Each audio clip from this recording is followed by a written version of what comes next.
Looking forward, survey respondents suggested that the city focus its efforts over the next 5 to 10 years on providing mixed-use developments in the downtown area, beautifying Main Street, and redeveloping the area south of Main Street. So that's basically what you've been doing sort of behind the scenes. I mean, this might not necessarily come up at a Board of Aldermen meeting, but tell us a little about what you've been doing with this plan.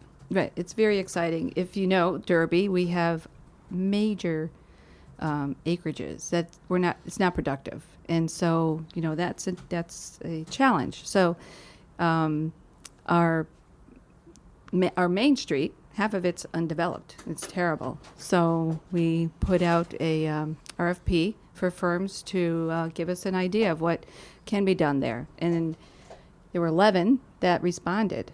So it went through a process, and they chose DPZ. And, Leslie is the nuts and bolts. She understands this whole process that we're coming right now.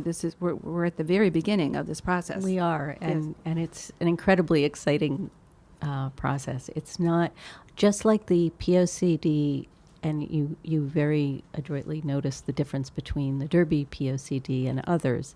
This was a bottom-up grassroots document that was created, and just like that, the ideas for the development of Main Street will also be a grassroots, resident and property owner inspired, business owner inspired process, unlike most of the ways that it's done in most places, which means that you've got somebody coming in with, this is the project I want to do, and they make an application to P&Z, and it's very top down.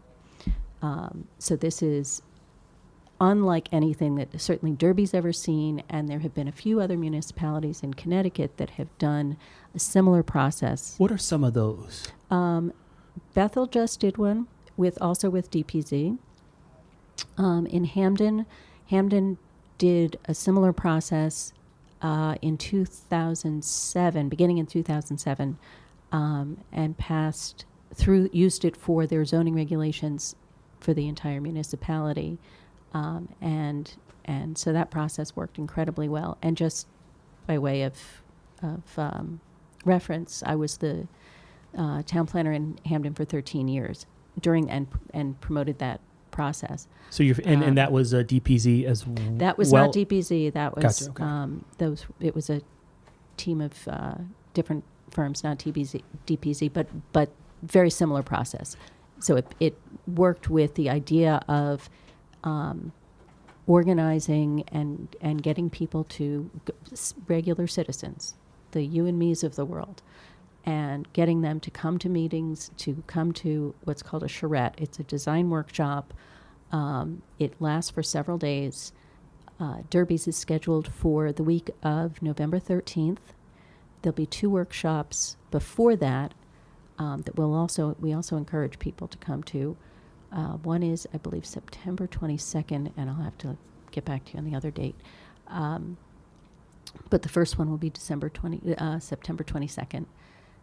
And that's the time for people to come in and talk about what their concerns are, what they like, what they want to change, what they don't want to change. Both of those pieces are very important. It's also a time to have education go back and forth between property owners, business owners, residents, and the consultants, and the other way. So I'll just give you a small example of a common misperception. Common misperception is that big box stores are great for your tax base. Big box stores actually bring in less local property tax money than a series of smaller stores because property tax is based upon your square footage of use. Big box stores look big because they have really high ceilings. It's not based upon the volume, it's based upon the square footage and then how those properties are used.